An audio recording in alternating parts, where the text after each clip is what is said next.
늦은 밤 남자친구와의 다툼 끝에 술에 취해 거리로 뛰쳐나온 케일리는 비틀거리며 정처 없이 걷고 있었습니다. 그때 순찰차를 타고 지나가고 있던 캠퍼스 경비원이 외로이 걷고 있는 그녀를 보고 집까지 데려다 주겠다고 제안했습니다.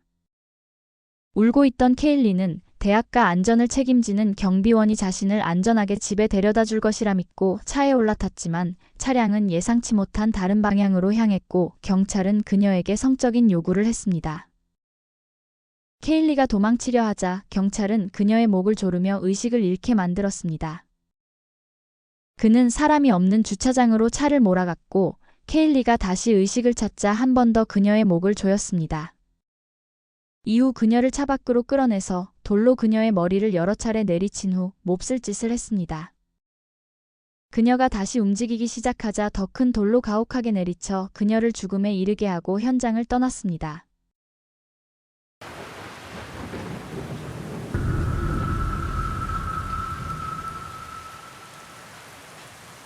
케일리 소이어는 1993년 3월 2일 오리건주 밴드에서 태어났습니다. 케일리의 부모는 그녀가 어렸을 때 이혼했으나 각각 다시 가정을 꾸리며 케일리에게는 4명의 남동생이 생겼습니다. 이들 모두를 무척 사랑한 케일리는 따뜻한 마음으로 동생들을 돌보았고 그녀는 항상 가족들에게 희망과 기쁨의 빛처럼 느껴졌습니다. 치과 의사가 되기를 꿈꾸던 케일리는 2016년 그 꿈에 한 걸음 더 다가서며 치과 보조로 첫 직장을 시작했습니다. 캐머런 호퍼라는 남자친구가 있었는데 두 사람은 결혼을 염두에 두고 진지하게 사귀고 있었습니다. 케일리의 가족은 캐머런을 자신들의 일원처럼 따뜻하게 받아들였고 캐머런 또한 케일리를 사랑과 존중으로 대했습니다. 케일리와 캐머런은 캠퍼스 인근 아파트에서 함께 살았으며 그들의 관계는 누구나 부러워할 만큼 튼튼하고 사랑이 가득했습니다. 2016년 7월 23일 토요일 밤 케일리는 직장 동료들과 함께 클럽에 갔습니다. 그들은 술을 마시고 춤을 추며 즐거운 시간을 보냈습니다. 몇 시간이 지나고 취기 가오른 케일리는 클럽에서 처음 본 한 남성과 잠시 춤을 추었습니다. 그 클럽에서 친구들과 놀고 있던 카메론의 친구는 즉시 카메론에게 연락해 케일리가 남자와 춤을 추고 있다고 알렸습니다. 자정이 되자 카메론은 케일리를 데리러 클럽으로 갔고 두 사람은 차를 타고 집으로 향했습니다. 가는 도중 카메론은 케일리에게 왜 낯선 남자와 그렇게 친밀하게 춤을 추었느냐며 격앙된 목소리로 따졌고 이로 인해 둘 사이에 큰 다툼이 벌어졌습니다. 아파트 주차장에 도착했을 때 케일리는 마음이 상해 카메론과 함께 집으로 들어가고 싶지 않았습니다. 그녀는 혼자 조금 더 시간을 갖기를 원했고 카메론은 그녀가 곧 따라올 것으로 생각하며 혼자 계단을 올라갔습니다. 하지만 아무리 기다려도 케일리는 올라오지 않았고 결국 카메론은 다시 내려와 그녀를 찾기 시작했지만 주차장엔 그녀의 흔적조차 보이지 않았습니다. 그는 케일리에게 전화를 했지만 그녀가 응답하지 않자 문자를 보냈습니다. 카메론은 케일리에게 사과를 하고 달래기도 하며 집에 오라고 계속 문자를 보냈지만 결국 그녀는 집에 돌아오지 않았고 그는 동이 틀 때까지 케일리를 찾아다녔습니다.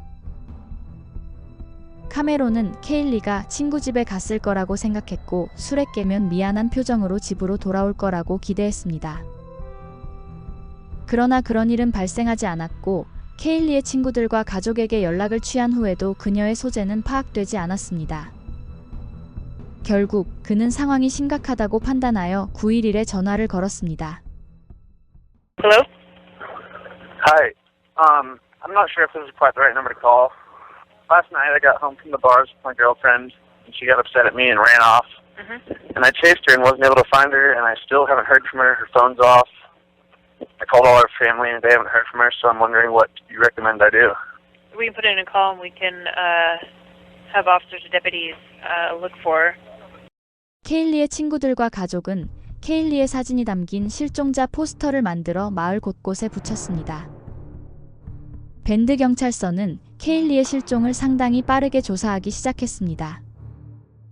케일리의 가족은 카메론이 딸의 실종과 관련이 있을 거라고 생각하지 않았지만 대부분 피해자의 죽음이나 실종과 관련된 사람은 피해자와 가까운 사람이라는 것을 잘 알고 있는 수사관들은 자연스럽게 그를 의심의 눈으로 보았습니다. 무엇보다 카메론은 케일리를 마지막으로 본 사람이었고 그날 밤 그녀와 다퉜다는 것을 그가 인정했기 때문입니다. 하지만 카메론이 케일리를 찾아다니는 모습이 여러 CCTV에 찍혔기 때문에 그가 범인일 가능성은 배제되었습니다.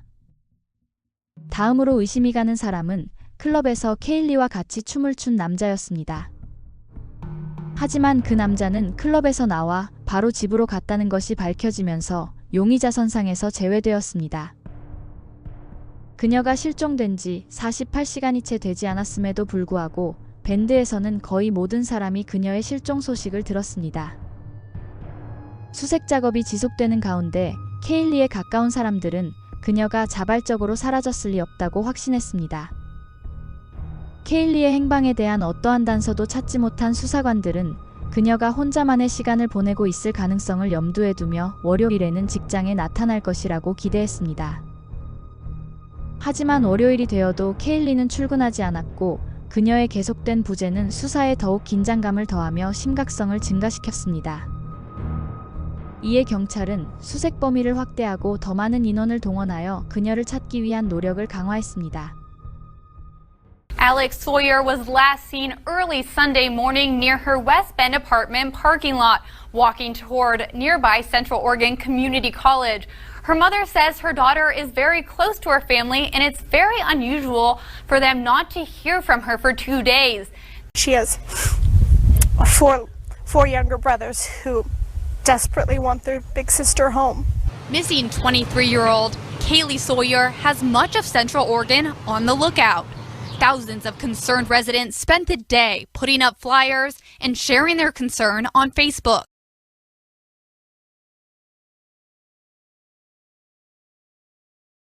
(2016년 7월 26일) 화요일 오전 이자벨이라는 여성이 경찰서에 찾아와 자신의 남편이 케일리의 실종 사건과 연관이 있는 것 같다고 말했습니다.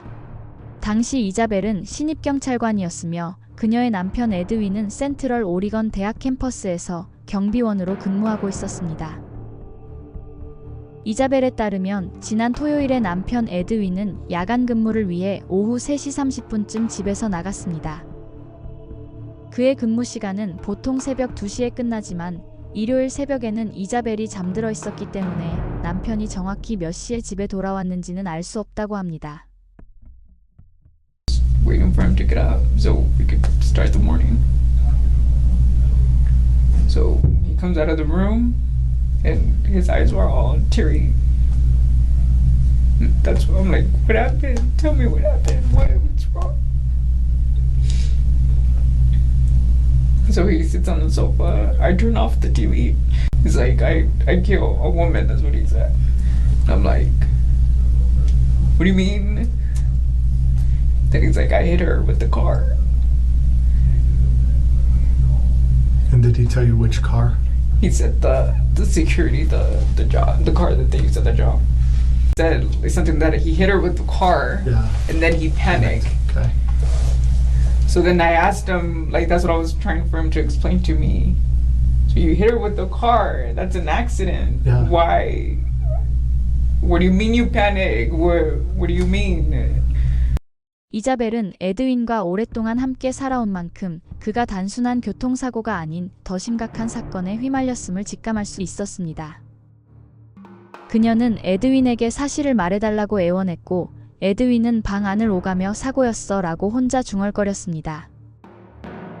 그는 피해자의 물건을 그들의 뒤뜰에 있는 창고에 숨겨두었다고 고백했습니다. 이자벨이 창고를 확인했을 때 그녀는 녹색 핸드백과 검은색 하이힐 한 켤레를 발견했습니다.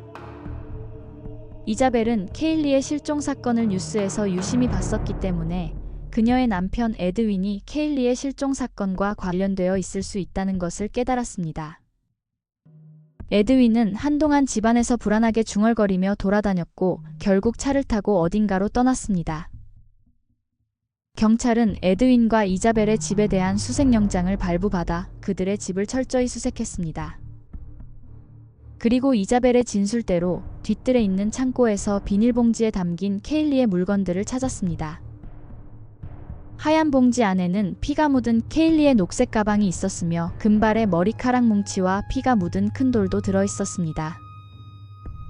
이러한 증거들은 케일리가 심각한 폭행을 당했다는 것을 확실하게 보여주었고 수사의 중요한 단서가 되었습니다.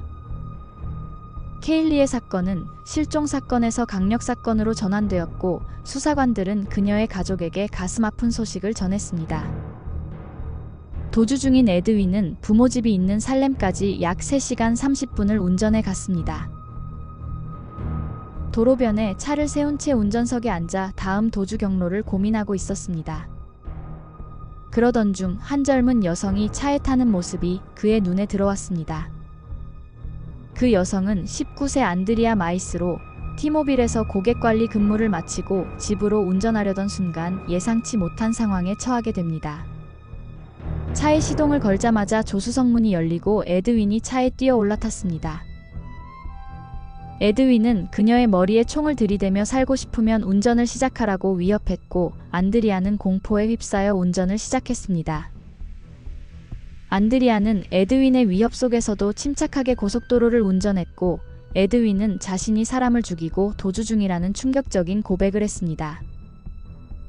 3시간 동안 긴장감 넘치는 드라이브 끝에 에드윈과 안드리아는 캘리포니아에 도착해 도로변에 있는 한 모텔에 무작정 들어갔습니다. 에드윈은 안드리아에게 자신의 여자친구인 척하라고 지시했고 그녀는 그의 위협에 따라 자연스럽게 행동했습니다. 모텔방에 들어가자마자 에드윈은 그녀의 손을 침대 프레임에 수갑으로 채우고 먼저 샤워를 했습니다. 에드윈이 안드리아에게 함께 샤워할 것을 요구했지만 그녀가 거부하자 그는 그녀에게 수면제를 먹이려고 시도했습니다.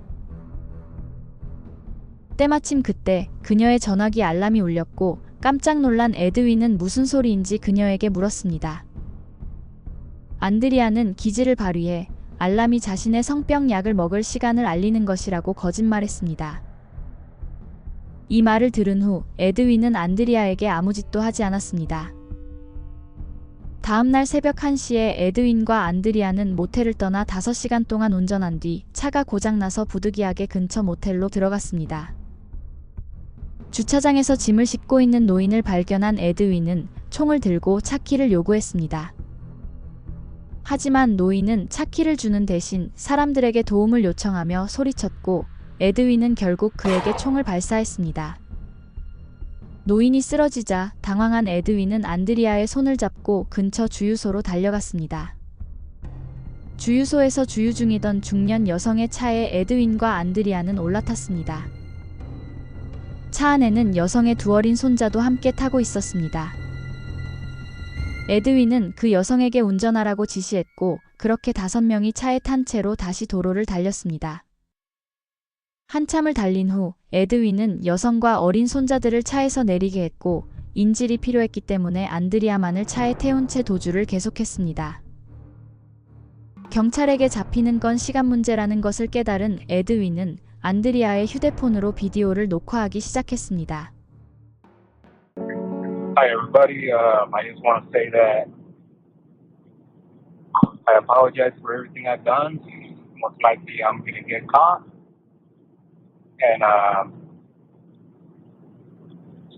sorry about that girl. About that girl in Central Oregon. And she's kept screaming and I had to silence her forever. Andrea, that she's fine and she will be fine because so far she's been doing what I've been telling her to do. Like I say, she's still fine. We're driving and she'll be home pretty soon. I'm sorry to her grandma and her family members, to her boyfriend. I'm sorry for everything that I caused. We'll see her pretty soon. Okay? Tell the cops that not to shoot us, because if they shoot us. 에드윈은 자신이 찍은 비디오를 안드리아의 페이스북에 도주 중인 살인범이라는 제목으로 올리게 했습니다. 오전 6시 30분경 캘리포니아 순찰대원은 에드윈과 안드리아가 탄 차량이 과속하는 것을 목격하고 사이렌을 울리며 그들을 추적했습니다. 에드윈은 안드리아에게 계속 운전하라고 지시했고 그는 911에 전화를 걸었습니다. 911 emergency reporting. Yes, hi. This is Edwin Lara, and I'm the guy on Interstate 5, going at high speed. I want to say I am going to turn myself in. I am wanted for the death of Kaylee Sawyer at Bend, Oregon. I just want to say that it was an accident. So I work for Campus Public Safety there, and she was really drunk, and I didn't see her, and I ran her over. Okay. She was still breathing, and then she was screaming, and I decided to silence her forever. Okay. The officer sees you, and are you able to safely stop? Yeah, I can stop, but I want to ask you a favor. Uh-huh. So I have asthma. You have asthma? Okay. Yeah, so you tell them not to be too rough on me, because, you know, I can barely breathe right now. Edwin, do you have any weapons with you? Yeah, that's what I was going to say. I do have a gun on me.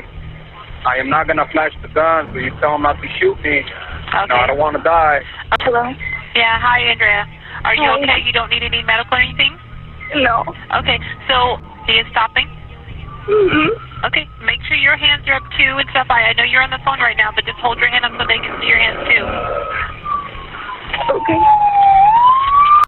안드레아도 에드윈과 함께 체포되었지만 그와는 아무런 관련이 없는 피해자였다는 사실이 밝혀졌고 석방되어 가족의 품으로 돌아갔습니다. 에드윈의 말에 따르면 그는 늦은 밤 순찰 중이었는데 술에 취해 갑자기 나타난 케일리를 차로 치었고 차에서 내려 그녀의 상태를 확인하고 있었습니다. 그러나 케일리가 계속 비명을 지르자 당황한 에드윈은 그녀의 목을 졸라 살해했다고 합니다. 그리고 그는 케일리의 시신을 어디에 버렸는지 그림으로 그렸습니다. 7월 27일 수요일 에드윈이 알려준 126번 고속도로 근처에 있는 협곡에서 케일리 소이어의 시신을 발견했습니다. The last time I got to kiss my baby girl on the forehead was through a black body bag. We asked when we can see her, identify the body, and they would not let us see her. Their words were, "You cannot see her because she's unrecognizable." 에드윈의 변호팀은 그가 취조실에서 한 자백을 재판에서 증거로 사용할 수 없도록 하며 무죄를 주장했지만 재판이 임박하자 에드윈은 자신의 말을 바꾸었습니다. 재판은 2017년 10월 오리건주 데스티츠 카운티 법원에서 시작되었습니다. 에드윈이 유죄를 인정하기 전까지 여러 법적 다툼이 있었습니다. 에드윈은 사형을 피하기 위해 가중살인 혐의에 대해 유죄를 인정하는 형사합의를 통해 사형을 면했습니다. 다른 사람의 생명을 무심코 빼앗은 사람치고는 자신의 안위에 대해 상당히 걱정이 많았습니다. Almighty who art in heaven, I'll ask you, please, heal the hearts, all those broken hearts. I ask you, please, heal the hearts of this family. 그는 케일리 살인죄로 가석방 없는 종신형을 선고받았고 그 외 여러 범죄로 종신형을 추가로 받았습니다. 아내 이자벨은 에드윈과 이혼을 신청하고 남편이 저지른 범죄 때문에 경찰 업무를 계속할 수 없다고 판단하여 경찰직을 그만두었습니다. 영상 제작에 힘을 보태주실 분들은 구독, 좋아요, 알림 설정 부탁드립니다.